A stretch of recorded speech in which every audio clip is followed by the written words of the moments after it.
You are listening to One Nation Under Crime, a historical, chronological true crime podcast. Each week, we go through our nation's history and discuss a few cases. A few. From each year, starting in 1800, I'm Kayla. And I'm Leah. This case, let me tell you something. Tell it. I was telling Leah about this when she got here. I had a completely different case scheduled for this week. I still don't know what it is. And so I'll say this. The original case was about Elizabeth Valkenburg, and That's a fun name. she was a black widow. So she killed her husbands, who was famously known for being hung in her rocking chair. Because that is interesting. Yeah, she was not the smallest of women. So they put her in her rocking chair up on. Anyways, yes. So while super interesting, hardly any information on it. So I tried to find a new case, and I tried so hard. And when I say it took a good while for me to find this case, you know that's the truth. And when you find out what this case is, and it is also another first for the nation, you will be appalled that it is not more known than it is. Is this the one that you said there's not a Wikipedia page on it? At and all. You're just amazed that there's not? At all. This was the one that I found a 503-page document on, but yet had a hard time finding information on it. And it is one, I have my own theories of why it might not be well known. Cover-ups.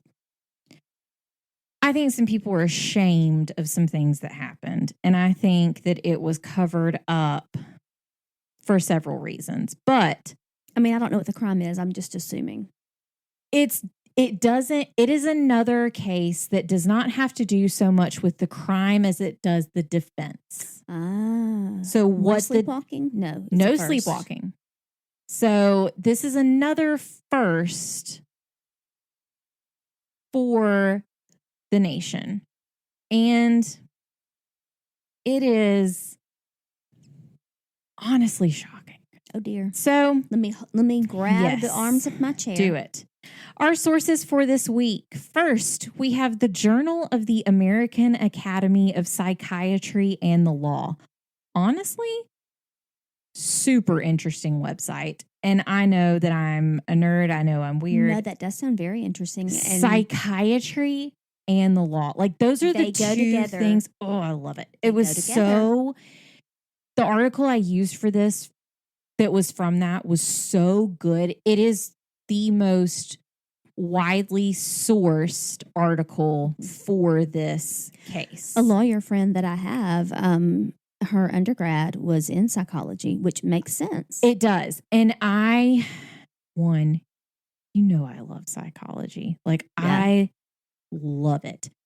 And then also with having this podcast and with also just knowing what I know about the world, like the law is fascinating to me. I told my boyfriend the other day, I was like, hey, because my schedule has changed recently, I was like, I might go to bar classes, like BARRE, like bar classes. Yeah. And he was like, oh, okay. Yeah, that sounds really good. Like if that's something you want to do, go for it. And he goes, bless him, he's handsome. So are you going to be a lawyer? And I was like, honey. Different kind. No. Different kind of bar. Because I was like, I don't really like working out, first of all. I don't like that. But I'm allergic to it.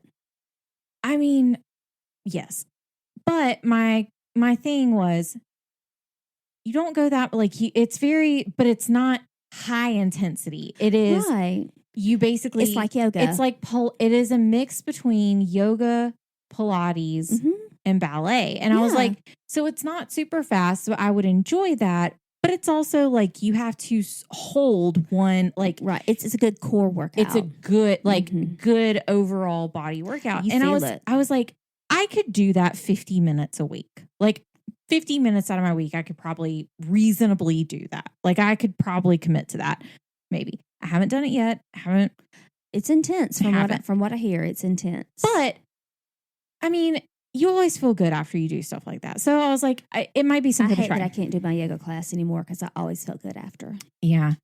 And man, I wish there was a bar class between my place and yours. I don't think that there's not one. The closest that there is Chase Lake. But and that's probably where I'm going to go. But it was, I was just talking to him about it because I was like, hey, you know, Did you invite him? No, gosh. Well, and again, like I don't talk too much about my personal life, but my work schedule has changed drastically from what it was. And so I was like, I need to do something to be active. Like I need to do something. And so I was like, I might get a gym membership. I'm not really sure what I'm going to do, but I might do that just so that I can go and like walk on the track. I'm not going to like do weights. That's not me.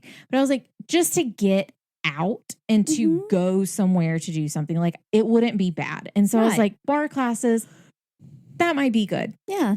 God bless him. So are you going to like be a lawyer? Or I was like, oh. Well, that's the first thing you thought of. Oh, and I mean, I get it. And it makes sense because he has a very close family member who is an attorney. Sure. So like, I get that and that's fine. And bar classes. I mean, really, but I was laughing so hard. Yeah.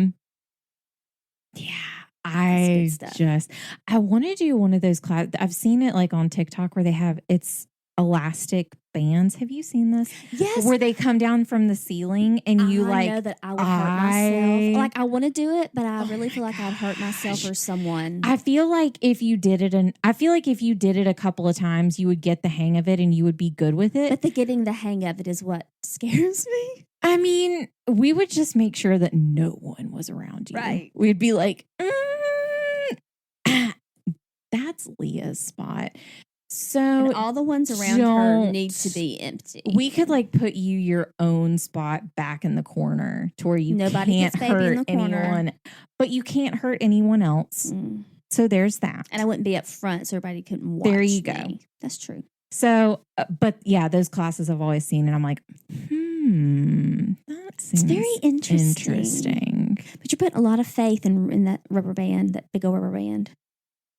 I mean, I put a lot of faith in some jeans and some leggings occasionally, and they still stay together. Ooh. So we talked about this earlier so if I'm going to go ahead and say this.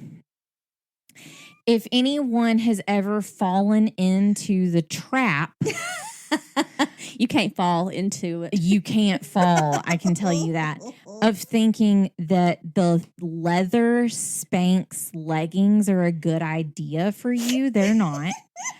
I will say this. We don't talk about weight or body. Everybody is a beach body. Everything, like, we totally understand that. We are all beautifully and wonderfully made. We understand that. I cannot stand when people comment other people on their weight. It is a triggering thing for me because if you want to compliment someone on something, compliment them on the fact that they're smart or they're beautiful or you're so kind, and you're like, compliment people on the things that are constant. Don't compliment anyway. Unless it's something they've been working on. Unless it is something you are close enough to them that you are well aware that hey, doing X, Y, and Z has made this person happy, so I'm going to compliment them on what they have done, like I have done to you. Yes. Leah has been working on her health over the past. I'm very, very proud of her. She has done very, very well. But it was something that you did to make yourself happy, and that's something completely different. I saw something today where someone just said to someone else, "You look so skinny." And it's triggering for me because that's always the ideal for people, like, oh, you look so skinny, you look so this, you look so. So in saying that, like, I am aware that on the scale of sizes, am a smaller person as it may seem. And this is what I will say about these devil leggings. I bought a size 2 sizes too big for me. 2 sizes, because I bought my original size to begin with. Could not. You could tell me $1 million get in those leggings, and I would go, I'm out. That's what it is. I am on Shark Tank. I am Mark Cuban, and I am telling you, I'm out. I cannot get into these leggings. I bought 2 sizes too big for me. 2. Still had a hard time getting my leg. Look, I got some thighs. I don't have skinny thighs. I get that. I had a hard time getting my leg into these pants. So I am telling you, anyone even a half size of a pant size above me will die before they make it into these leggings. And they are so tight that I could not breathe. And that is bad when it comes. And they are $80. The one, I told you, we talked about this on the Patreon, one gall in one pocket, audacity in the other, that these pants are this small. I understand your Spanx, but there's also not enough Spanx in the world for anyone to fit into this. Like, if this thing snapped, World War III would commence. That is how much tension would be behind these pants. And that is what I am saying. So I understand this is a rabbit hole. I understand this is a tangent. I don't even know at this point how we got onto it, because I am so worked up about these freaking Spanx leggings. All I can think of when she's telling me about this is Ross from Friends when he wears the leather pants. And I told her, I said, that is it. You have to lather yourself in Vaseline to slither your way. Another callback to our Patreon that just came out. Go join it if you haven't. We talk about reptile dysfunction. That's all I have to say about that. And the Mummy. I mean, 2 things that obviously should be in Indiana Jones. It's honestly. I mean, you need to be a Patreon now. Brownies. It was a whole ordeal. But I am just saying, like, if I cannot. And I fully admit, I am also a person that I get very mentally, I know it's not healthy, and I try to work myself out of it. I am a person that I get very hung up on sizes. I understand. Even though sizes are not the same, which honestly should be illegal. Not. Yes. And all pants should have pockets. All pants. Well, and if a 25 or a 26 or a 27 is a 25, 26, 27, 40, I don't care. In a size, it should be the same freaking size in another brand. I agree completely, so, wholeheartedly. I'm just saying that do not fall into this consumerism trap. Yes. Of Spanx leather leggings.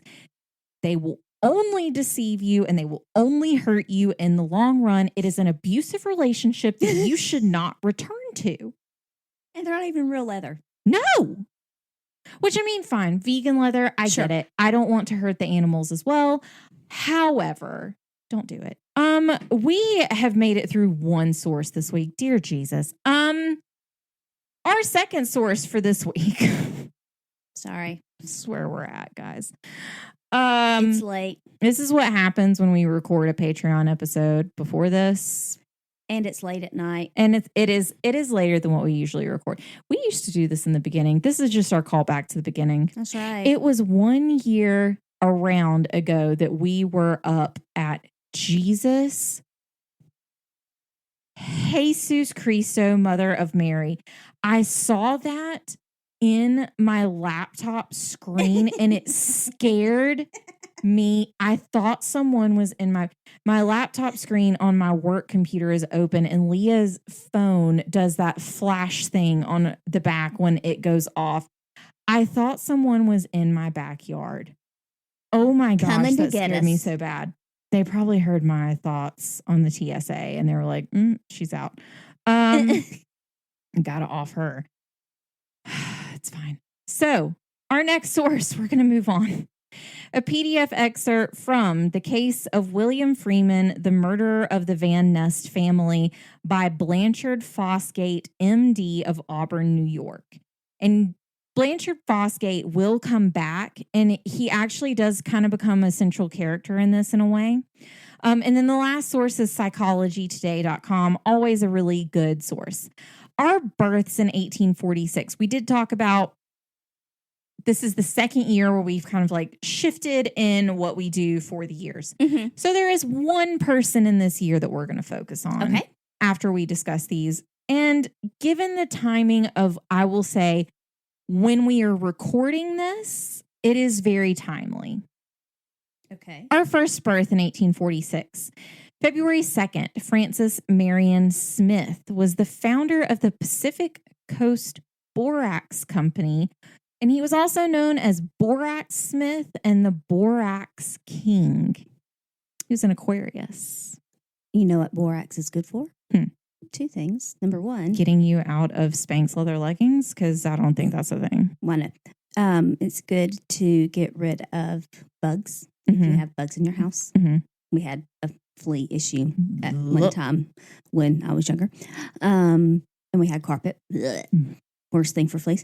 And also, it is one of the ingredients to make slime. You're welcome. Thought that was going in a totally different direction. Anywho, February 26th, William Buffalo Bill Cody was born. He was a frontiersman and a Pisces. There you go. Our deaths in 1846. First, January 5th, we have Alfred Thomas Agate. He was an artist, painter, and miniaturist. So he created miniatures of little things. There is a Instagram that does okay, this is our podcast. So they do miniature crime scenes. They make like little bitty, like little itty bitty like diorama crime scenes of like little. It's really kind of cool. But I always think of the Hunchback of Notre Dame. No, with miniatures. Yes. And then August 11th, this is just a cool name. John Caspar, which I like to think of Casper, Wild. He was a landscape painter and lithographer. He died. But then we're going to focus in on our one person for this year. His name you might know, but you don't know him. Okay. His name, Meriwether Lewis Clark Jr. Oh, Jr. He was an Aquarius, and he was born on January 27th of 1846. He was the grandson of explorer and Missouri Governor General William Clark of the Lewis and Clark expedition. His father, which also found it super endearing that William Clark named his son Meriwether Lewis Clark.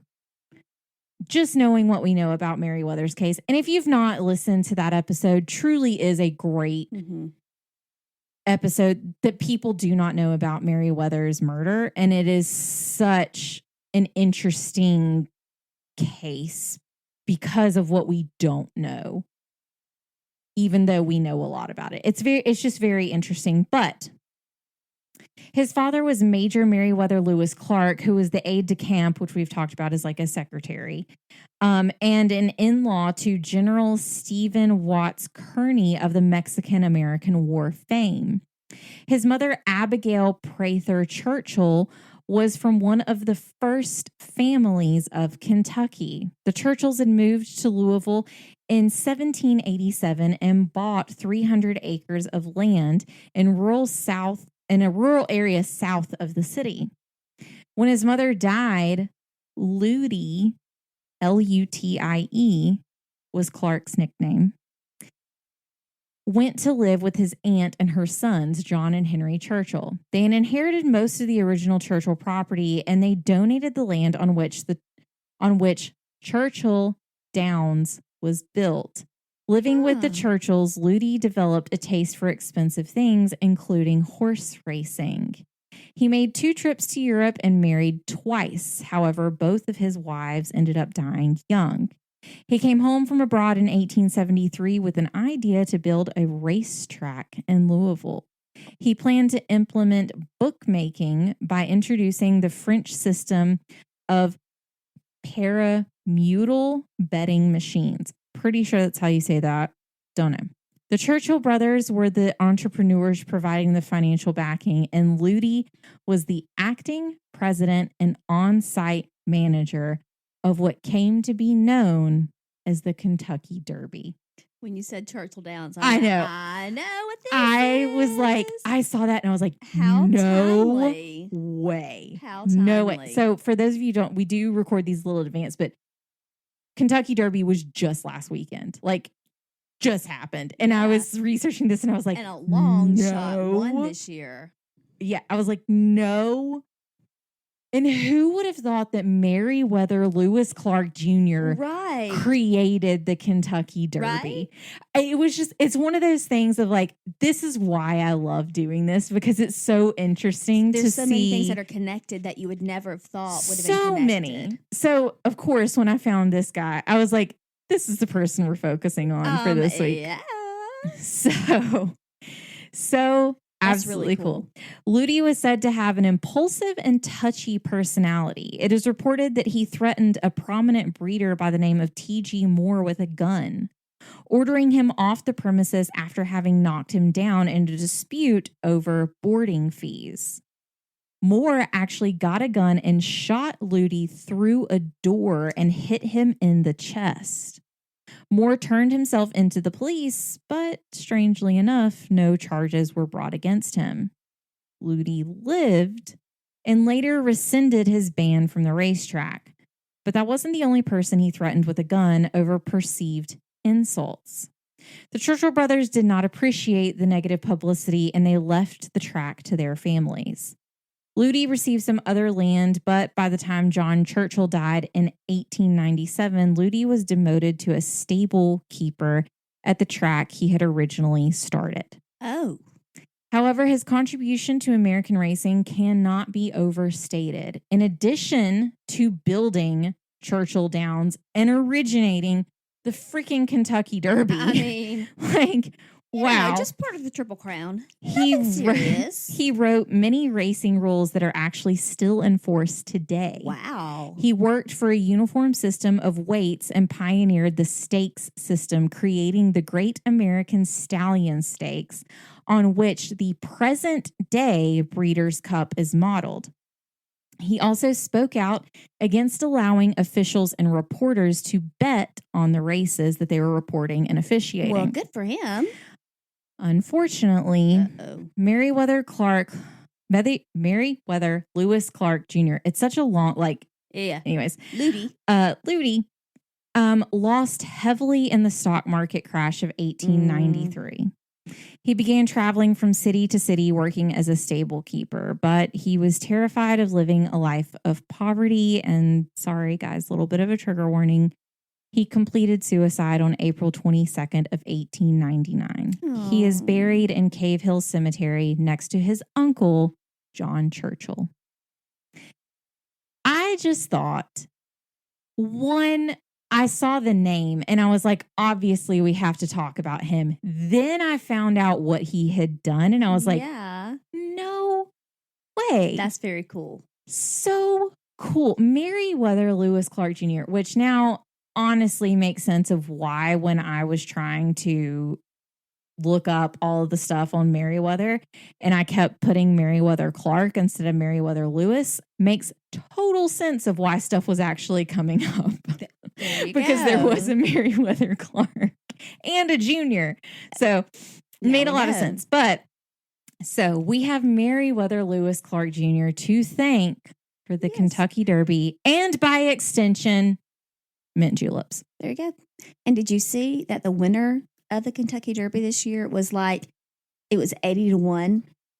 Yeah, that they would win, and I read a story on it actually, and the owners of the horse, I can't remember the horse's name. I can't. Oh, it's something money or something, I can't remember. But the owner and the jockey, like neither one of them have ever been in like a big stakes race, and they just happened to get the spot because somebody dropped out, and the owner of the horse got this 3-year-old. So this is like the last chance for the horse to be in the race anyway. Rich Strike. I knew something about money. I was looking it up as you were talking. Yeah, Rich Strike. Yeah, it was the last chance for him to be in the race, but the owner got the horse. The previous owner, he hadn't performed well, and so there's like a certain race that they can be in, and you just kind of, if somebody wants it, they can offer and get it. And the owner that bought him wasn't able to get the original one that he was there to buy, and so he just bought Rich Strike. I mean, just kind of, it's one of those okay, I'll take this one. Yeah. And then ended up getting a last minute shot in the spot in the Kentucky Derby, and then won the whole thing. So crazy. Love it. That's love a one story of those. like that. Yeah, that's one of those like underdog stories that like, or under horse stories, I guess at this point, that people don't hear about. But it was just, the announcer was trying to look up this horse's name, did not even know the horse's name as it was coming up and passing. He's like, wasn't even on their radar. This horse is like, I'm the new Seabiscuit. Just wait. Eat my dust.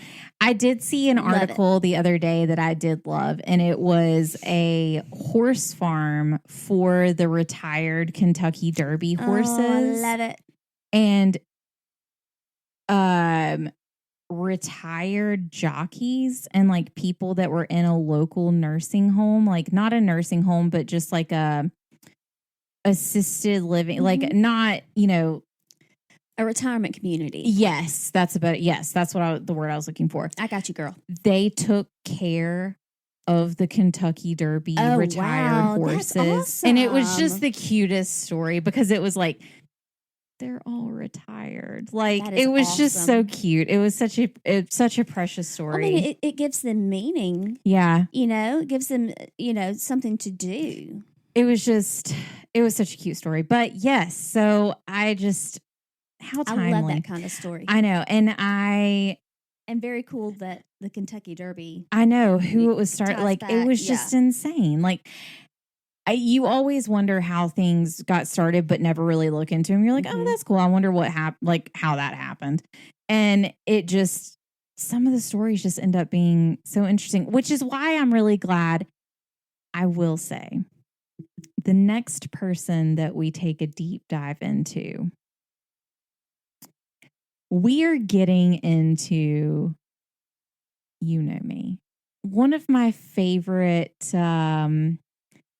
time periods that starts to crop up around this time. And it is a movement that swept the world. Not a moment, it's a movement. Yes, it is not a moment. It is a movement. And we are going to cover one person that I saw, we'll put it this way. I saw what he created, and over all the people, I was like, I don't care what anybody else did this year. We're covering him. Oh no, she's creeping me out, man. You will be creeped out. So, no, it's another me wallet made out of human skin. No, it's not that bad. Well, it's not that bad. I'll say that. I will say it's something you would not mess with, but that is all I will say about that. It has to do with bones. No, but we will get to it. It won't be our 1 year because our next episode is our 1 year, but it'll be right after that. So March 22nd of 1846. This is going to tell you exactly what we are covering this week. All right. William Freeman murdered John Van Nest, his wife, Sarah Van Nest, and their son, 2-year-old George, as well as Sarah's mother, Phoebe Wyckoff, in Auburn, New York. This case is known as the first in the United States to use the McNaughten defense in a trial, or the insanity defense. How is there not a Wikipedia page on this? That is very surprising. How? The first time, and we'll talk about it later, but this is the first official time in court records that the insanity defense was used. And we'll go into McNaughten and all this other stuff. So we are going to take a deep dive into exactly what the McNaughten defense is. And McNaughten is spelled several different ways. It's spelled McNaughton. It's spelled, but most commonly, if you look it up, it's M apostrophe N-A-G-H-T-E-N. So it's McNaughton. It's very that way. That's how it's actually spelled. But a lot of people will say McNaughton or something similar to this. But we'll talk about its origins and the rules for applying it in a trial as well. Do you know what I immediately think of? The Muppets. Phenomenon. That's true. I did think of that as I was researching this. Okay. Thank you. But first, we are going to take a short stop in Auburn, New York. Auburn is located in Cuyahoga County, New York, at the north end of Owasco Lake, one of the Finger Lakes in central New York. It was founded in 1793 during the post-revolutionary period of settlement of western New York. The founder of the city was John L. Hardenberg, who was a veteran of the Sullivan-Clinton campaign against the Iroquois during the American Revolution. It was originally known as Hardenberg's Corners, not Hardenberg's Corners. In the town of Aurelius, the settlement was eventually renamed Auburn in 1805. Much easier name to say. That rolls off the tongue much easier. Easily. And it became the county seat. It was incorporated as a village in 1815 and chartered officially as a city in 1848, which is 2 years after this trial. Positioning itself only a few miles away from the Erie Canal, which opened in 1825, it allowed local factories to inexpensively ship goods either north or south because of its connections.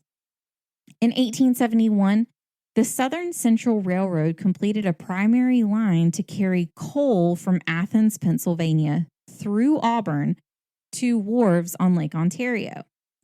From 1818 to 1939, just a few years, Auburn was home to Auburn Theological Seminary, which was one of the preeminent theological seminaries in the United States. In 1939, facing financial difficulties as a result of the Great Depression, the seminary moved the campus to Union Theological Seminary in New York City. The only building from the Auburn Theological Seminary that stands today is Willard Memorial Chapel and the adjacent Welsh Memorial Hall on Nelson Street. This is what you will find interesting. The buildings contain the only surviving ecclesiastical installation of stained glass and an interior decoration by Louis Comfort Tiffany. Oh. It is the only complete and unaltered Tiffany Chapel interior known to exist. Wow. And they were both declared a National Historic Landmark in 2005. That is amazing. I wonder what it's worth. I don't know, but you can look at photos. It is gorgeous. Oh, I bet. Gorgeous. I bet. And what is it used for now? I wonder. I mean, I believe from what I recall, one, they're both museums. You can go through them and you can see kind of the insides of them. But I also believe they're kind of used similarly along the same line. They're both still chapels.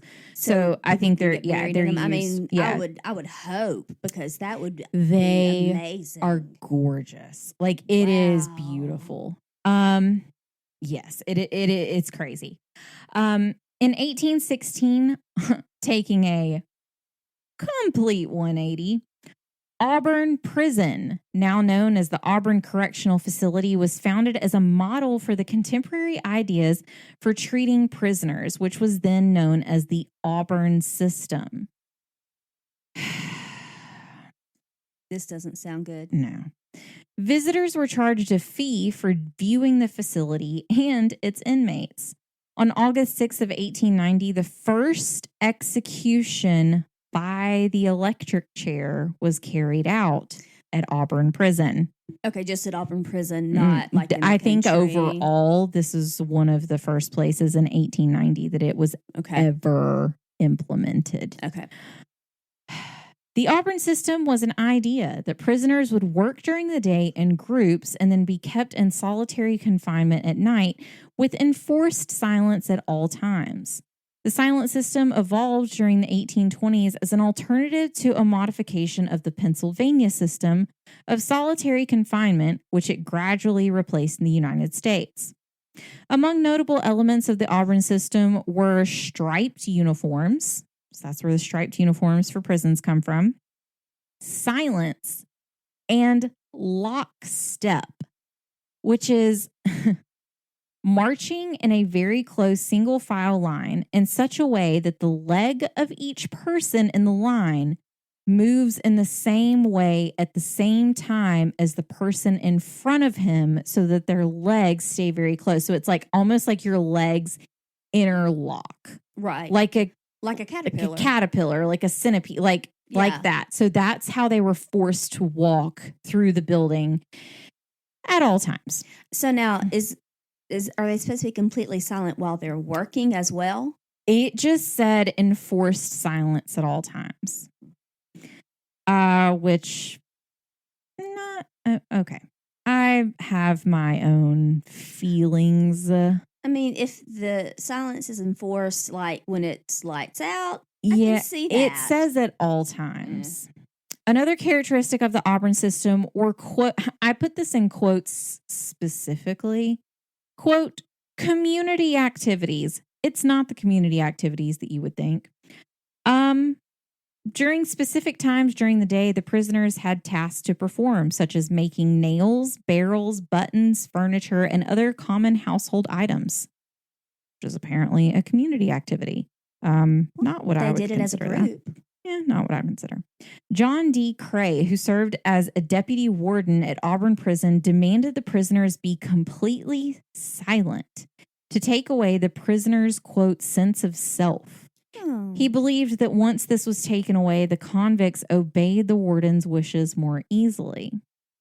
During the 1840s, the prison began to produce silk using silkworms in trees.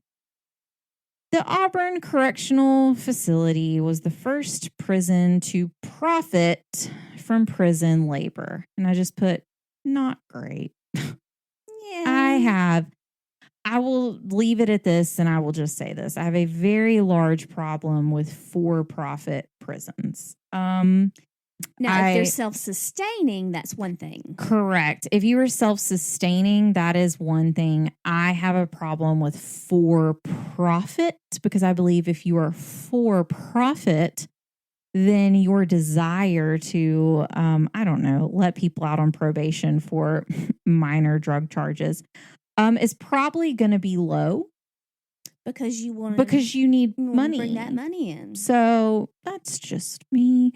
I also believe, you should probably rehabilitate people instead of putting them in jail for drugs. But anyways, that's just me. Let's educate. Yeah, let's help. That's fine. Anyways, addiction is a disease. That's all I'm going to leave it at. Yes. So. I agree. It's insane. The prison was known to have many sightseers in the 1800s, and the main goal of the system was to instill good work habits and ideas of industry that were supposed to be rehabilitative to the prisoners. Although the ideas of the Auburn system have been abandoned, the prison continues today to serve as a maximum security facility and is one of the most secure prisons in the continental United States. Since 1978, on the second Sunday of every August, Auburn has hosted the Great Race, which is a 3 or 4 person relay race involving running, cycling, or canoeing and kayaking.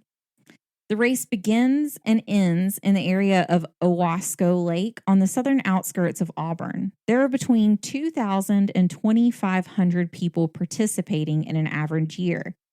It is one of the largest relay races in the United States. There are several notable figures to mention from Auburn. The first, of course, being Harriet Tubman, and the second being William H. Seward, who we are going to discuss greatly today. Before we get into discussing him, I will say that in the 1850s, the Seward family opened their home as a safe house to fugitive slaves on the Underground Railroad. This is after this case, by the way. In 1859, Seward sold a plot of land to Harriet Tubman, who used it to create a safe haven for her family and friends and other Black Americans seeking a better life in the North. That's cool. It's incredible. When you know what happens in this case and you also know that that's what happened after, it is very cool. And it's very sad that this is not more known. Okay. And it should be. And I'm very glad we're covering it because of that. Seward's house is now a local museum, and both it and Harriet Tubman's house are on the National Register of Historic Places. Some other notable figures from Auburn include Willard Bundy, who invented the first time clock, Birdsall Hawley, the inventor of the fire hydrant. Dogs everywhere thank him. John Walsh, the ever beloved host of America's Most Wanted. And this will be Leah's favorite person, Annie Edson Taylor, the first person known to survive a trip over Niagara Falls in a barrel.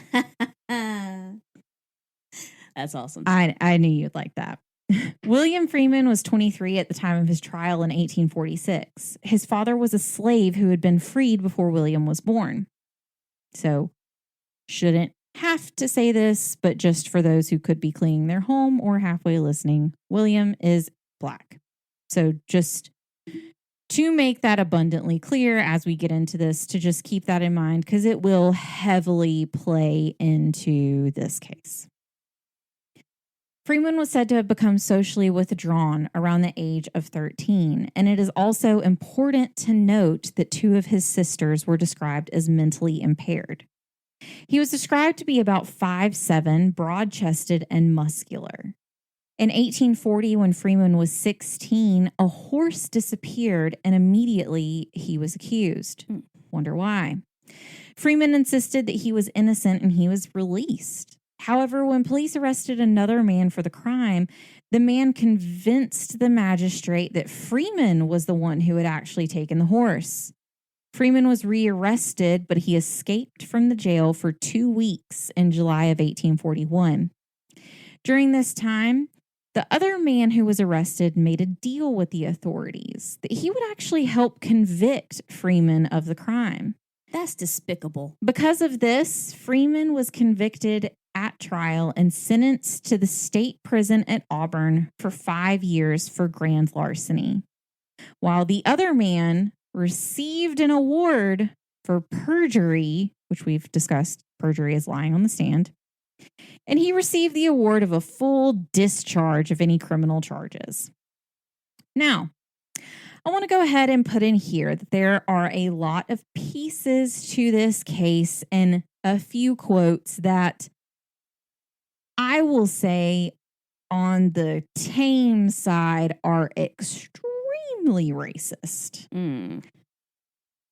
I have cleaned them up, and there are certain words that, while not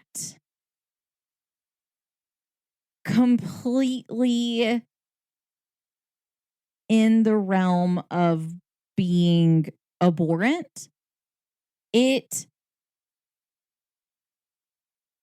sits on the line a little bit too close for me that I will not use. I'm with you. And some of the things that are said, and I'll point them out, don't worry, are so despicable and bigoted that I've told you this before. I think there are some things that happen or some things that just occur in this world that my mind genuinely cannot comprehend.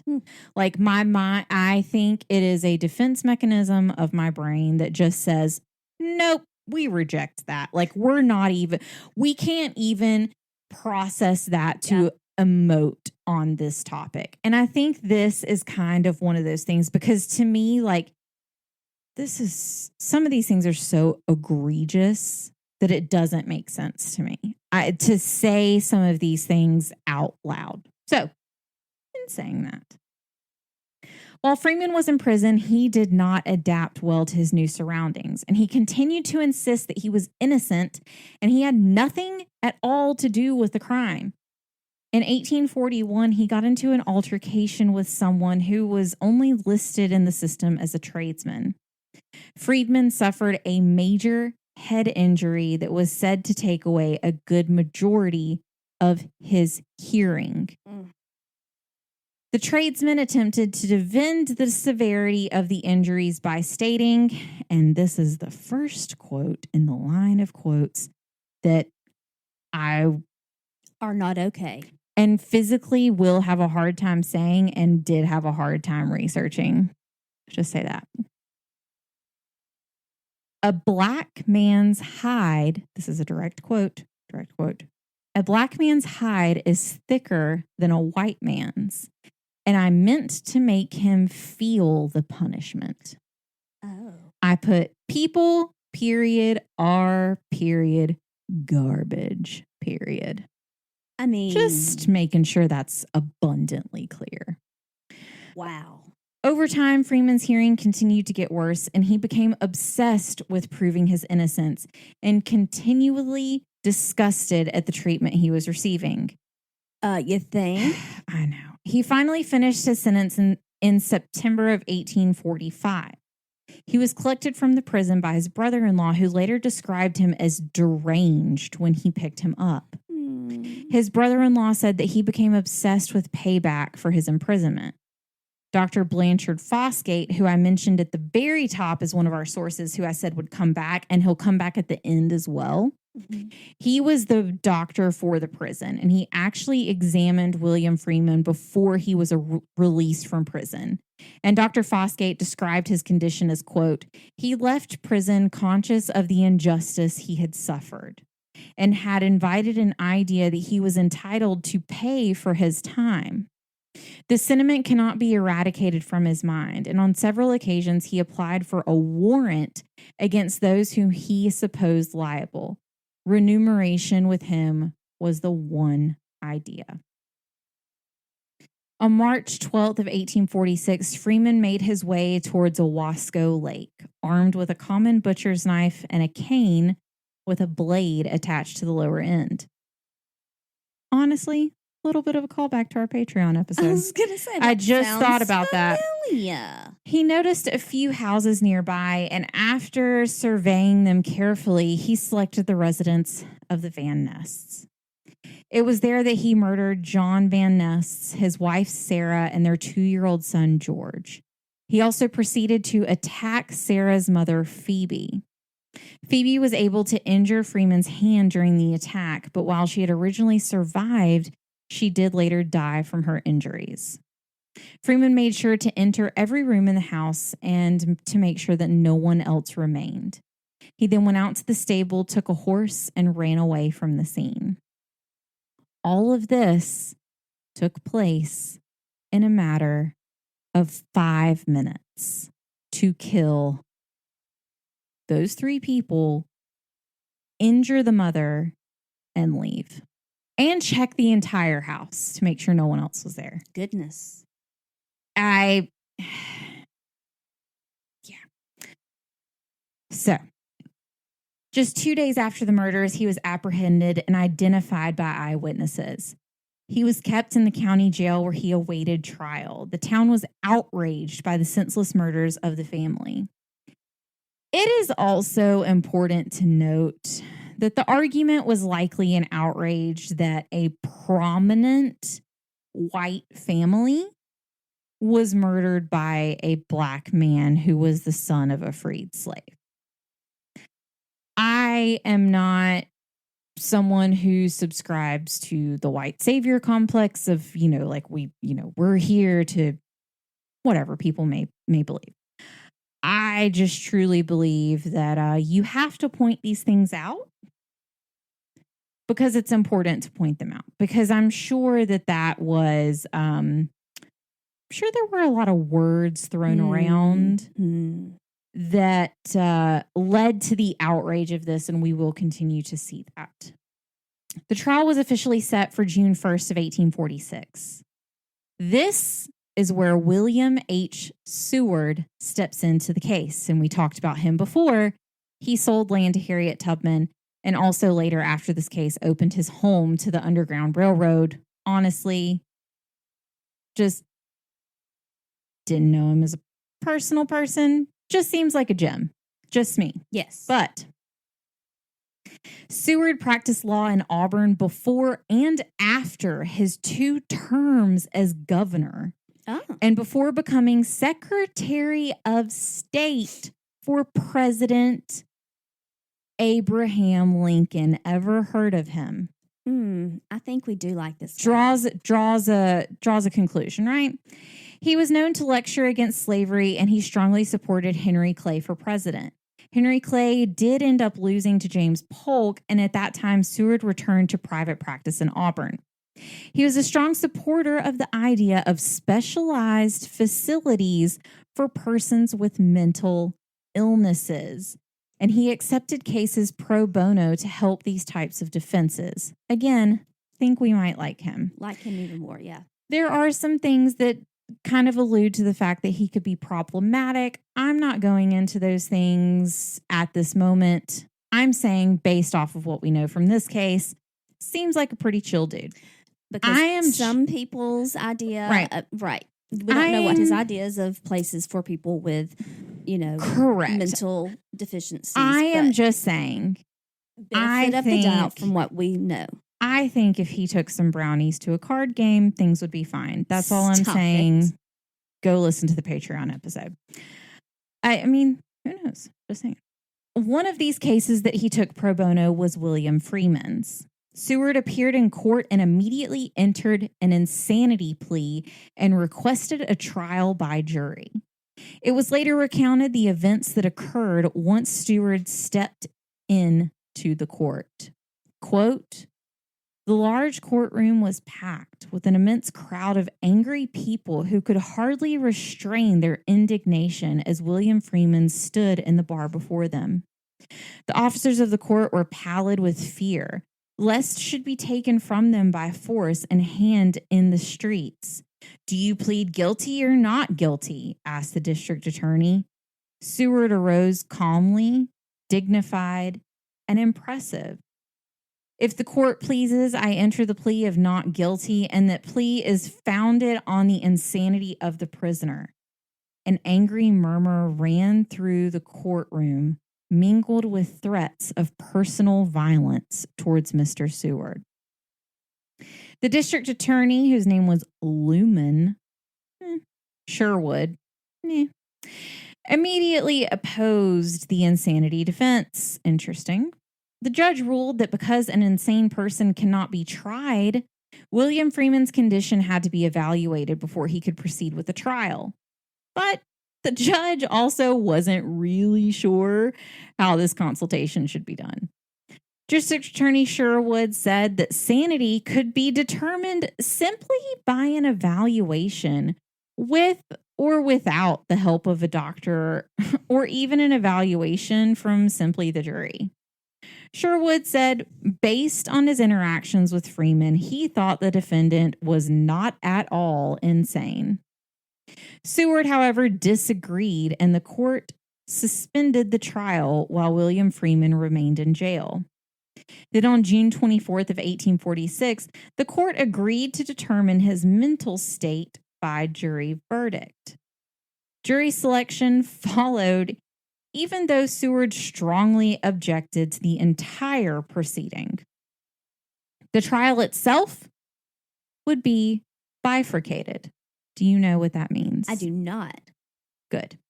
We haven't discussed what bifurcation means previously, so this is a good time to just do a brief summation of what bifurcated means. When you hear it, you'll probably have heard what this is before, but not known what it was called. Simply, this means that the trial is conducted in 2 stages.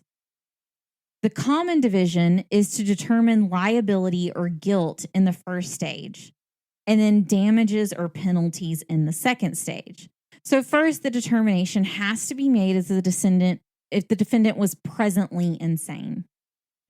Then in the second phase, if Freeman was deemed sane, he would be tried on the facts to determine that his criminal responsibility and like what that would be. So gotcha. There's 2 juries. It's not the same jury. So the first jury has to determine, is he sane or insane? And then after, if he's sane, it goes to the second jury. And then the case actually starts to say he is sane. So let's hear the case. Here we go. And the second jury would not be privy to the first jury decision. He's saying we Correct. Can try him. Okay, Correct. New jury. Let's try him. A lot of times this happens when there is a very polarizing case. Mm-hmm. And then a second jury is chosen for the sentencing phase. So it wouldn't be the same. So that's a bifurcated case in that sense. No beavers involved. No. I mean, a bipedal tail. Anyways, I can't get on that at the moment. I just... First thing I thought of. The next day began the opening arguments for the defense. The defense stated that there was no motive for such a brutal murder and that insanity had to be the first consideration in this case. It was noted that Freeman's family had a history of insanity and mental instability. Go back to when I said that his sisters were both mentally incapable. And that this would imply that Freeman was also predisposed to mental illnesses as well. It was also cited that Freeman's prior conviction for a different crime had to be taken into account because during his imprisonment, he had suffered physical injuries, which included head trauma causing deafness and, quote, mental dullness. All right. District Attorney Sherwood opened for the prosecution, and he did not regard the issue of insanity as exclusively medical in nature and said that doctors should not hold the controlling opinion in such a matter. I said, okay, so who should? Is this just popular opinion? Because, I call people crazy. Moving on. He argued that a common man with sound capability and judgment could easily determine insanity through simple physical personal observation. So a man. A common man. I bet a white man who owns land, I bet. I feel as though this is probably accurate. He also said that this common man could easily do this with the same proficiency as a doctor. Duh. Anyways, I put, this doesn't seem accurate. Something's not right. One of these things is not like the other. It is most likely the reason Sherwood was pushing so adamantly on this point is because Sherwood was looking for a death sentence.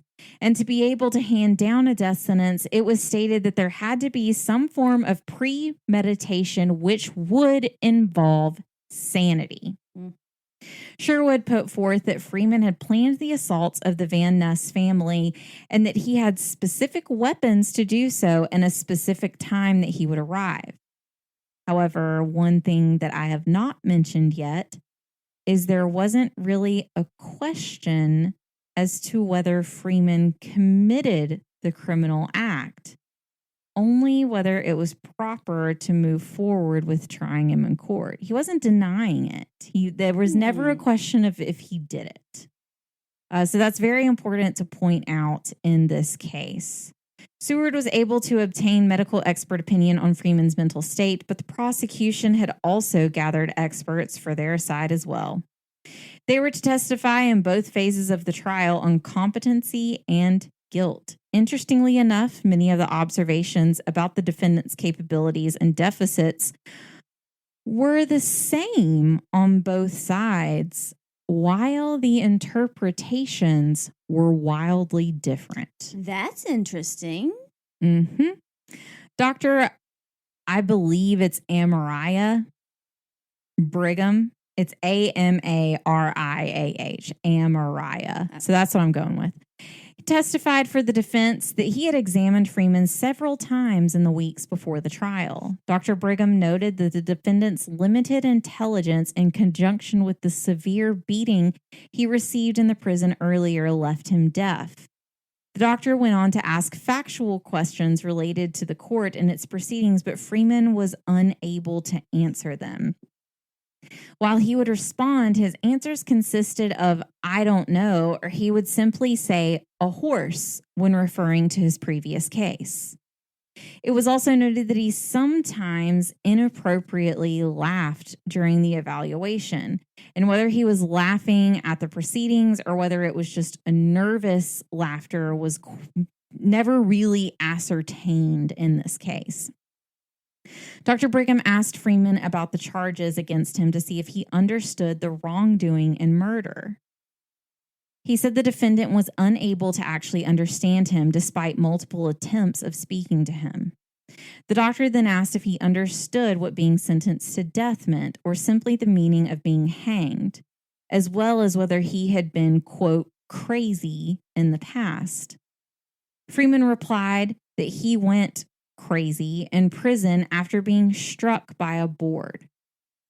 Dr. David Dimon was the physician brought in for the prosecution, and he examined Freeman on 6 different occasions and concluded that he was not insane, but it was based on Dr. Dimon's definition of insane.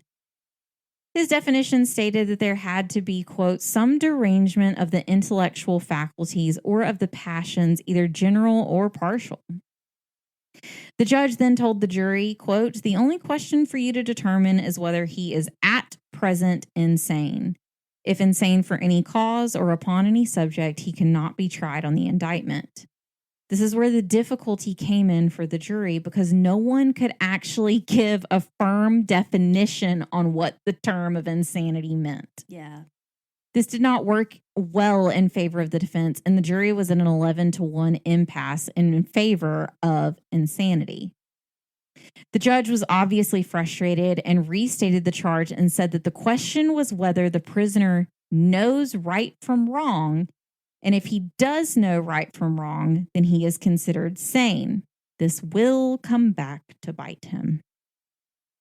The jury then determined that Freeman was, quote, sufficiently sane in mind and memory to distinguish between right and wrong. Seward immediately objected, and the court overruled him. Freeman was considered fit. However, the events following raised questions. And it was noted, quote, after the indictment, the district attorney, in a very loud tone of voice, asked the prisoner if he demanded a trial upon the same, to which the prisoner answered no. The prisoner was asked if he had counsel, to which he replied, I don't know. The prisoner was then asked if he was able to employ counsel, to which he answered no. His Honor, the circuit judge, then directed the clerk to enter the the prison's plea of not guilty. So he said, no, I can't obtain counsel when his counsel is standing directly beside him. So he cannot understand what he's saying. Right. Or what's being asked of him. Nope. Like he doesn't know how to answer the questions because he doesn't understand the questions. Because this was a bifurcated jury, that means that in the second portion, a new jury was chosen. Prosecution and the defense attorneys gave very long opening arguments citing previous cases of insanity with wildly different standards. There were 72 witnesses for the prosecution and 36 for the defense, with a total of 17 physicians. The range of expert testimony included theories of psychopathology, including genetics, child development, psychic trauma, physical injury, and phrenology. And phrenology is basically the study of the shape and size of the cranium, and it's alleged indication of character and mental ability based on the size of someone's skull. One of our cases we had. Yes. We talked about that because they took the skull to the Smithsonian to take a look at it. Yes. So, yes. Of a bad one. Then, of course, the question was raised that possibly the defendant was faking all of it. Because why not? Oh. The co-counsel for the defense argued for a broad definition of insanity and cited Isaac Ray's writing, which is exactly what happened in the McNaughten defense in 1843. You may ask yourself, Kayla, what is the McNaughten defense? I'm glad you asked. In 1843, England, a man named Daniel McNaughten attempted to assassinate the British Prime Minister who he believed was conspiring against him. Does this sound familiar? Because this is very similar to the trial that preceded the attempted assassination of Andrew Jackson by Richard Lawrence in 1835. One of my favorites. And while insanity was used as a defense at Richard Lawrence's trial, it was not used in such a way to be determined as one of the actual uses of insanity as a defense. Due to Daniel McNaughton's mental state, the court acquitted him and it established the McNaughten rule or the McNaughten defense. The House of Lords, which is the upper house of Parliament in the United Kingdom, delivered the following explanation of the rule. Quote, that every man is to be presumed to be sane, and that to establish a defense on the grounds of insanity, it must be clearly proved that at the time of the committing of the act, the party accused was laboring under such a deficient of reason from disease of the mind as not to know the nature and quality of the act he was doing, or if he did know it, that he did not know he was doing what was wrong. This meant that a defendant is to be found not guilty of an offense if at the time it occurred his mental disorder was so grave as to, 1, interfere with his ability to know or understand the nature of his criminal behavior, and then 2, to have compromised the defense's ability to know or understand the legal or moral wrongness of his behavior. So you have to determine, 1, that he's insane, and 2, he didn't understand that what he was doing was wrong. That is what makes an insanity plea. The two-pronged rule that was established in England then became a legal standard for the insanity defense in the United States as well. In this case of William Freeman is the first time that this defense was actually used, which is why this is America's first McNaughten defense, which is insane that there is no information on this anywhere. That is very crazy. Now you see why I was like, why can't I find this? This is like history, history making defense, and I can't find it anywhere. Interesting. According to Psychology Today, conducting an insanity evaluation and then forming an opinion on a defendant's state of mind at the time of the crime is among one of the most complex tasks a forensic psychologist faces. Today, the McNaughten or insanity defense is recognized in Australia, Canada, England and Wales, Hong Kong, India, the Republic of Ireland, New Zealand, Norway, and most of the United States, with the exception of Idaho, Kansas, Montana, Utah, and Vermont. While these states do disallow the insanity defense, they do allow defendants to demonstrate that they are not capable of forming intent to commit a crime as a result of a mental illness. So they can't say that they were insane. They can say that they were not capable at the time to commit a crime. Like, they didn't know that their mental state, they couldn't actually commit the crime because of their mental state. It's very confusing. I mean, didn't have time to go into it. Basically plead insanity, but not plead insanity. Exactly. Okay. Back to the case. Verbiage. Yes, it's very confusing. Kind of like underwriting. Yeah, and it's very confusing. Like, you can't say that there's not a two-pronged rule in that case. You have to basically say that at the time you committed, from what I understand, what I read, from the time that you committed the crime, you could not understand that you were committing a crime. Yeah. Essentially.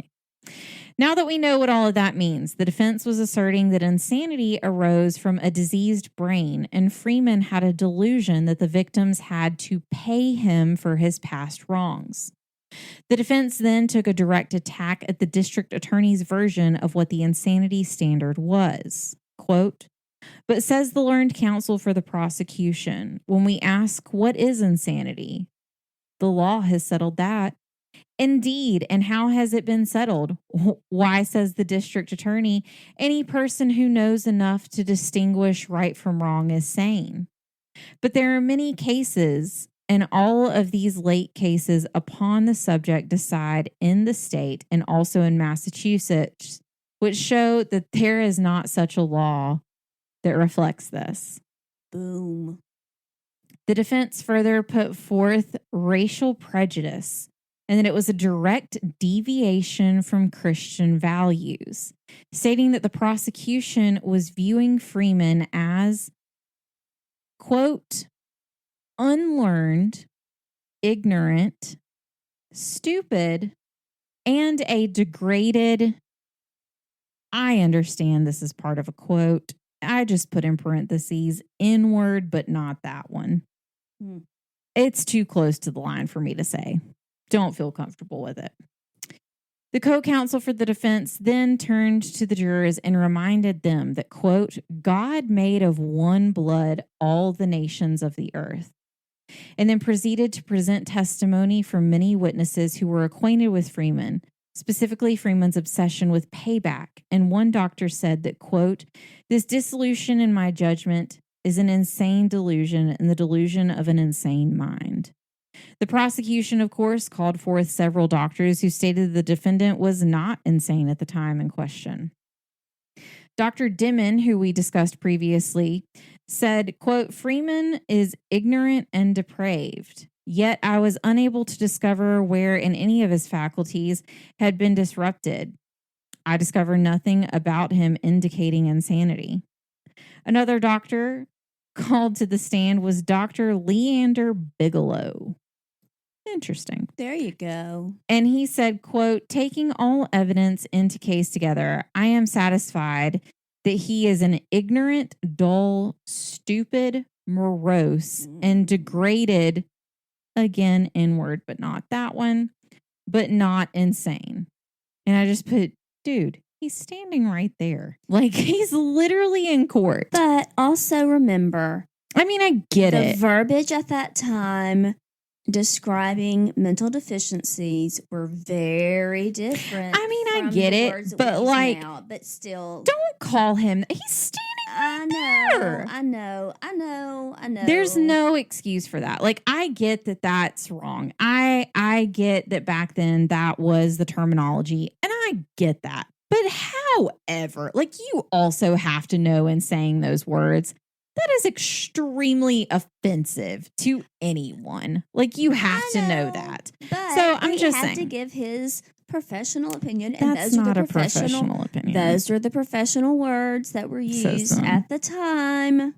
I don't believe it. It's true. Mm-mm. Unfortunately, Seward appealed to the values of the jury, starting with the biblical injunction against killing, and described the defendant's troubled life and his path to insanity. I mean, killing is wrong. It is. He ridiculed the first jury's inability to understand his client's deficiencies, mocking the conversation between Freeman and the prosecutor. Quote, the district attorney asked him whether he wanted a trial, and the poor fool answered no. He asked him, have you a counsel? No. And they went through the same mockery, and he stood before the court, silent, motionless, and bewildered. Poor guy. Seward's argument was for the jurors to set aside racial prejudice and to extend to the defendant basic Christian values. Prosecution asked the jurors to disregard the prisoner's appearance as well as the testimony of doctors. Quote, criminal forgot about this quote. This quote will get you. Quote, criminal irresponsibility is a question of law, not medicine. Praising the evolution of law in reference to insanity from the time of Cain and Abel through the McNaughten trial. He stated a standard for insanity in a criminal case was, quote, incapacity to distinguish between right and wrong in regard to the particular act committed, or an inability from disease to resist the commission of the act. He urged the jury to look past the argument that Freeman was wrongly imprisoned and entitled payback. His motive was simply malice and spite. The prosecution went on to praise Dr. Brigham's medical credentials, but then said, quote, he is as profoundly ignorant of law as he is familiar with medicine. And I just put, so then aren't all of the doctors that you called to trial also ignorant of the law? I mean, moving on.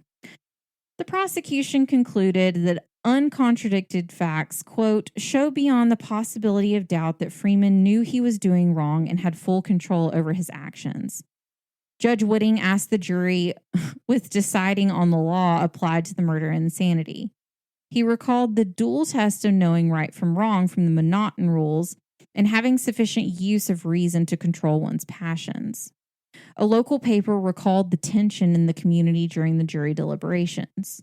Quote, the courthouse was surrounded by an immense multitude of excited people, ready to shout the cry, crucify him, crucify him. It is more than probable, had the jury failed to convict Freeman, the jail would have been stormed and the poor wretch hanged in the streets, and perhaps the personal safety of Mr. Seward also endangered. The jurors took hardly any time to convict Freeman. Sentencing was set for July 24th of 1846, and during it, Judge Whitting attempted to have a conversation from the bench with William Freeman. This is their conversation. Judge, you have been tried for killing Mr. Van Nest. Do you understand that? Prisoner, don't know. Judge, we are now going to sentence you. The jury say you killed him. Do you know what I mean? Prisoner, I don't know. Judge, do you hear what I said? Do you know what I mean? You've been tried for killing him. Do you understand that? Do you know that? The jury say you're guilty, that you did kill him. Do you understand that? Prisoner, I don't know.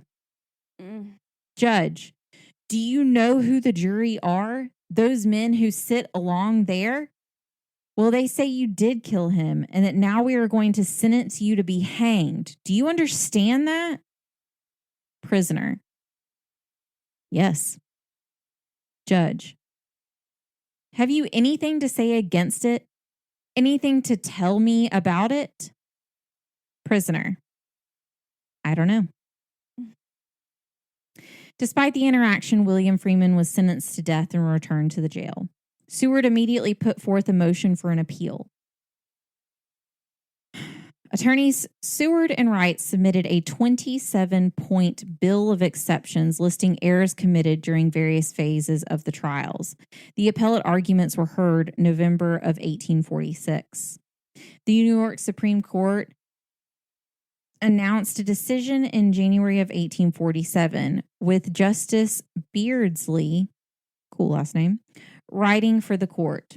He began with a rule, quote, "No insane person can be tried, sentenced to any punishment or punishment for any crime or offense while he continues in that state."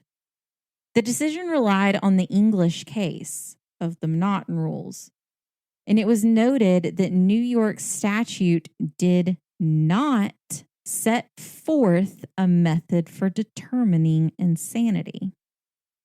The justice said that ordinarily there are no grounds to reverse a judgment in a preliminary trial, but he made an exception here because Judge Whitting used the single criteria of knowing right from wrong in the competency phase, and the court was wrong in determining the insanity, and therefore the judgment was defective. That makes me happy. Well, don't get too excited. Well, I get. The judge then quoted the McNaughten rule and said that distinguishing right from wrong at the time of the act was the correct test for jury instruction. Quote, "Partial insanity is not necessarily an excuse for crime. If it were, it would afford absolute impunity to every person in an insane state. The act must be an insane act and not merely the act of the insane person." The justice concluded that it was wrong for the trial court to have restricted the defense's expert testimony in the guilt phase. The decision was to overturn William Freeman's conviction, granting him a new trial under New York's new insanity standards. But let's not get too excited. The retrial was expected to begin in March of 1847, but Judge Whitting visited William Freeman in jail and found he was not physically fit to withstand trial, even though he still left him chained to the wall in the jail. Dr. Fosgate, who was the doctor who I cited and who also checked him out before he left the hospital, the jail the first time. This is the same doctor who is also evaluating him now. Dr. Fosgate reported his condition from the jail, noting that Freeman's hearing loss was nearly total at this point. Sorry, this is kind of gross. I get it, but it has to be said. He had pus coming from out of his ear, and his vision was severely deteriorated by this point. The doctor also diagnosed him at this time with pulmonary tuberculosis. A phrenologist, L.N. Fowler, examined Freeman in 1847, concluding that he had imperfect brain development and an unbalanced mind. In August of 1847, William Freeman's chains were removed, and he died 6 days later. Post-mortem examinations, including 2 phrenological assessments, were supportive that William Freeman's brain pathology was completely consistent with insanity. And that is America's first McNaughten defense and the trial of William Freeman. That poor guy. It is really, obviously murder is bad. We've discussed this. Like that, I get that. There's a lot I also could, this is 13 pages of notes, guys, 13. And there's so much more I could have included to go along with the case and to go along with the McNaughten rules. But we just simply did not have the time to go into all of it. I hate that a family was killed. Yes. That is horrible. It's horrible. It is abhorrent, honestly. But the treatment of this guy, he was wrongly imprisoned. Allegedly. allegedly, the first time for stealing a horse. He says he was wrongly imprisoned. Again, we don't know. We cannot speak to that. However, he proclaims that he was innocent. With the authorities to help get him. I agree. That sounds like some dirty dealings to me. It does. It does. They were as I have heard someone say in cahoots.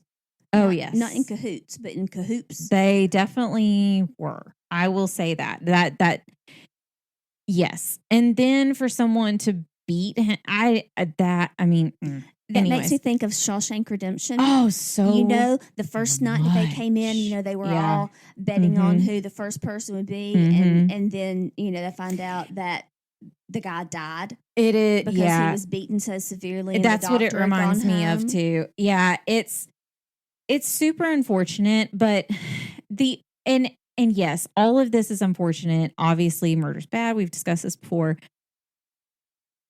My shock today comes in with the fact that no one knows about this case.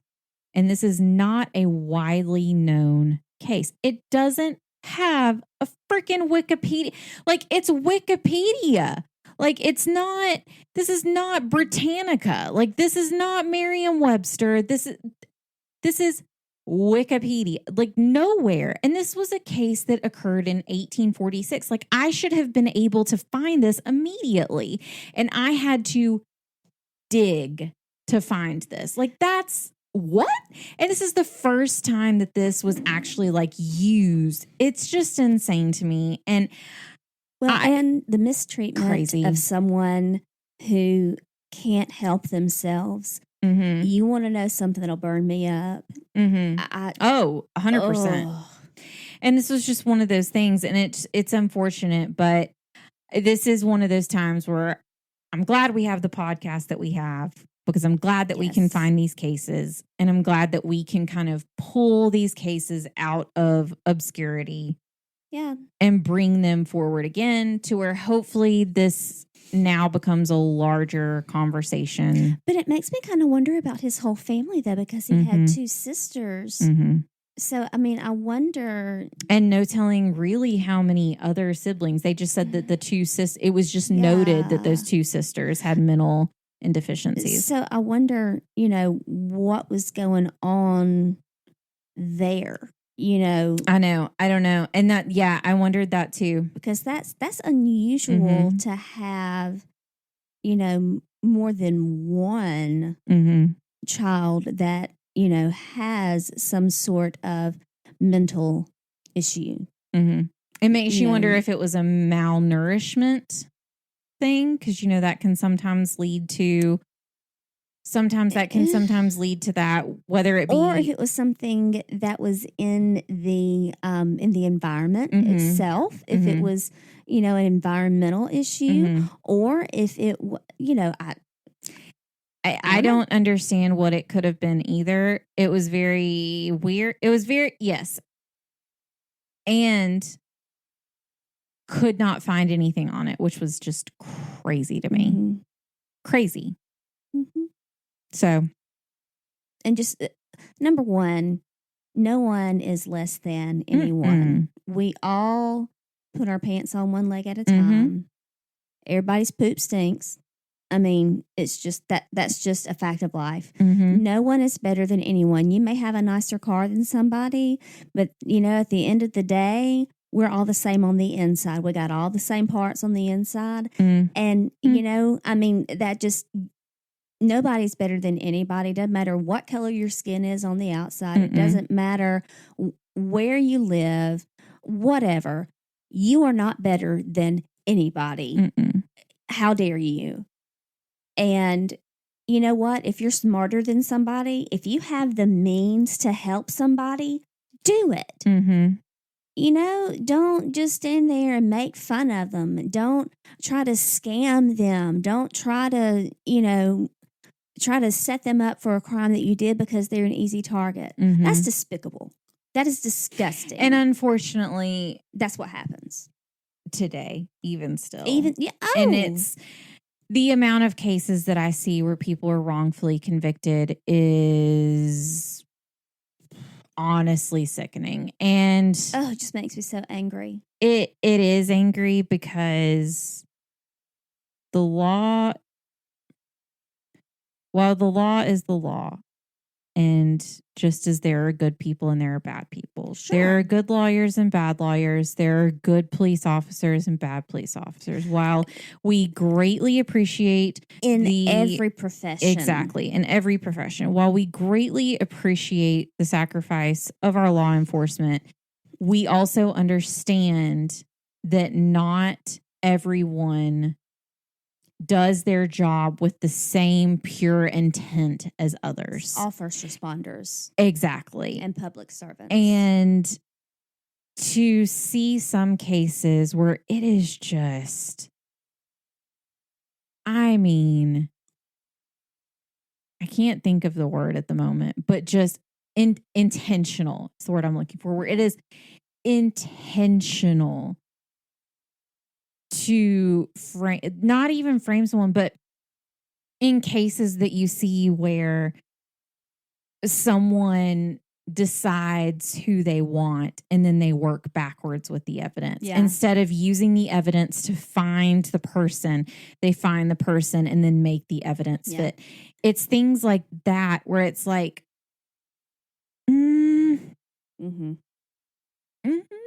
like, there's so many times where that is seen. And it's scary, honestly, because it is so easy after researching a lot of different things like the West Memphis 3 and just different cases. There's one out of Mississippi, Curtis Flowers, that is just that district attorney in Mississippi. It is one of the craziest things I've ever seen. The guy's been completely innocent for years. His case has been tried like 7 times in court. Wow. He was clear. It is, anyways, it's, I don't have time to go into that rage right now, but seeing cases like that, it is scary and sobering to see how easy it is to be convicted of a crime that you didn't do because someone thinks you did it. And that person has a position of authority. And that is terrifying. Well, and it starts in elementary school. You know, my background is in education. And I have seen with my own eyes, like I taught kindergarten, first grade, second grade, and I would see kids like set up other kids, slower kids, not as quick on the uptake kids, set them up for things. It starts there. It starts there to set them up for things. I'm sorry. That's not okay. That is a taught behavior, not a learned one. Oh, I will say that you see as well. It, absolutely. And it can be taught by a friend, not necessarily a parent. And then you have the little groups. And I mean, I've had talks with kids, you know. Yeah. I mean, and I've had talks with kids of, we don't do that to friends. We help each other. We don't, we don't. That, so that's not okay. And it makes me angry. And it does. And it's especially with me having a child, having to navigate these waters of things being said and me having to say, I understand that a friend said that. Let me tell you why that's wrong. Yes. Or let me explain to you. I make it a very careful point because while I don't know, I don't I don't see color. I don't believe that standard because I do. Yes. And you celebrate the differences. You celebrate people's differences and you appreciate what you have in common. And that is the basis of things. But what I also try to do with her is she has a friend at school that she will constantly say this child's name. And I think that the child might be Hispanic. Okay. But I don't know. And so I've been trying And I've been trying to figure out for a reason, because we had a really bad flood that came through the area recently. I was trying to kind of figure out what area she lived in. I knew what area was heavily affected. It is what it is. There are areas of the town that I live in that are more densely Hispanic populated. And I was trying to figure out where she lived, trying to figure out how we could help, if we could help, what we could do. Like if help was needed. If help was needed. Exactly. Based on those kind of demographics. Without being like, hey. And so in the best I said, I was trying to come up with what's the best way to try and approach this? Because I don't want to make a differentiator of, is she Black? That's not what I want to identify someone with. That's not, while yes, that is your culture, that is your heritage, that is beautiful, that is wonderful. That's not what I want her to imagine and see and go, yes, that is my friend. I was trying to be very careful. And so I just said, does she speak Spanish? Mm-hmm. Do you notice, does she speak Spanish? And she said, no, she doesn't speak Spanish. Keep in mind, my child is very into the Hispanic culture. It's very interesting. It's a whole ordeal. She will correct your pronunciation. She will if you say Encanto, that kid in 2 seconds will go, it's Encanto, please. Like, she will not. It is not Mirabelle, it's Mirabelle. She will correct you in 2 seconds. She is not playing around with that. She is all about it. And she would also ask me questions about, like, what does mi corazón mean? And I would explain to her, like, that means my heart, kind of like my love. Like, that's what she's calling Mirabelle, is she's calling her love. Like, you are my heart, you're my love. So she understands those things. So she knows what that means. And I said, does she speak Spanish? Just because I knew one heavily affected area that was, heavily Hispanic. And she goes, no. And I was like, okay. All right. And like a disgusted no. Yeah. Like, how dare you? I was like, okay. She looked at me like I was a peasant. All right. And so, but it's those things where you have to, as a parent to a young child, you have to think of those things in a way of, what is going to be the best way for me to say this or position this, or try and approach something and also not have her categorize her friends or not have her put someone in a box. Like, that is my biggest thing, because just, you want her to be kind to everyone. Yeah. Like, I don't care. Like, whatever. Like, I don't care. I don't want that. And so it was, and I actually ended up having to ask her teacher, and I just said, hey, my daughter has said that this is one of her friends in class, and I understand that something like occurred. I'm just wondering if they need anything. Like, have you heard anything? Because we have like an app that we can talk to the teacher. And I was like, have you heard anything? Do you know of anything? Like, we're more than willing to help. I'll make it completely anonymous. I'm fine with that. I just want to make sure they're okay. Because my daughter told me, she said, well, they're living in a hotel for now. And so that was when I knew, like, it was bad. Like, they could not live in their house. Yeah. And so, I wanted to make sure. And I said, this is who her friend is. And the way that I did is I said, do you know her last name? Because I thought we might know someone who might know them. And she told me her last name, and I was like, I'm not really sure. And so, I just told the teacher, I was like, hey, if she needs anything, please let us know. Like, I'm more than happy to help. I don't mind. I'll make it completely anonymous. It doesn't matter. Like, this is my daughter's friend. I just want to make sure that her I want to help if we can help. Because God bless Ellie. She was like, I mean, our house is big enough. And I went, oh, sweet honey. love. And she goes, the house down is, and this was at a time where, yes, that my child, I am not claiming that I have done any of this. All I will say is she has the purest heart. And there was a house down the street that was for sale. And she noticed and she said, oh, I wonder if I should tell blank's family because maybe they could just move in down the street from us and they could have a house. And I was like, all right. And then this past weekend, I told you my mom has horses and one of her horses sadly passed away in the past few weeks. And so it's very sad. We were down there for Mother's Day and they have 4 stalls. And of course, one is now empty. And Ellie was going around feeding the horses like cookies. They're just like horse treats. Mm-hmm. And she goes over to the empty stall.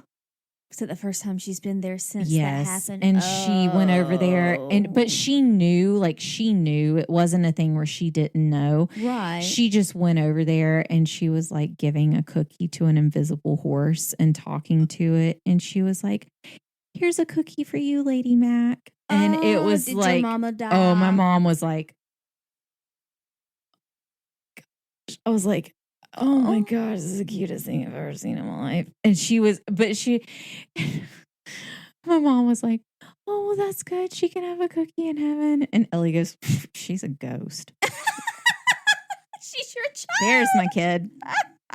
There she is. So there's that to leave you with your week.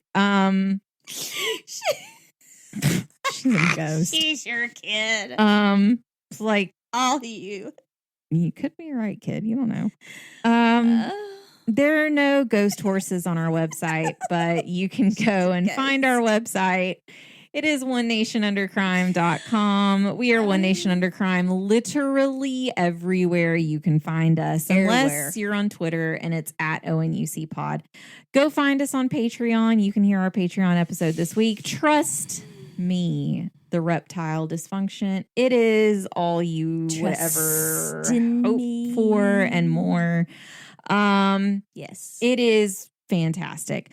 I hope our Patreons enjoyed that this week. It was a little different. We mixed it up from what we typically do. So hopefully that was a nice little surprise for them to kind of get into something a little bit different than what we cover on the normal feed. So if you want to become a Patreon, 1, you should. 2, all you have to do is go to patreon.com/onenationundercrime. There are several different tiers to choose from, and you can choose your own tier as well. We appreciate you guys so much for listening to this week's episode of One Nation Under Crime. I will point out it is 1, 2, 3, 4 a.m. at this point. So we gotta go. We love you guys. We appreciate you. We will see you here probably not this same exact time that we're recording this, but different crime. Yes. Next week. And remember, there isn't always liberty and justice for all. And we this week will leave it simply at that. There you go. Be kind, guys. Goodbye. Bye.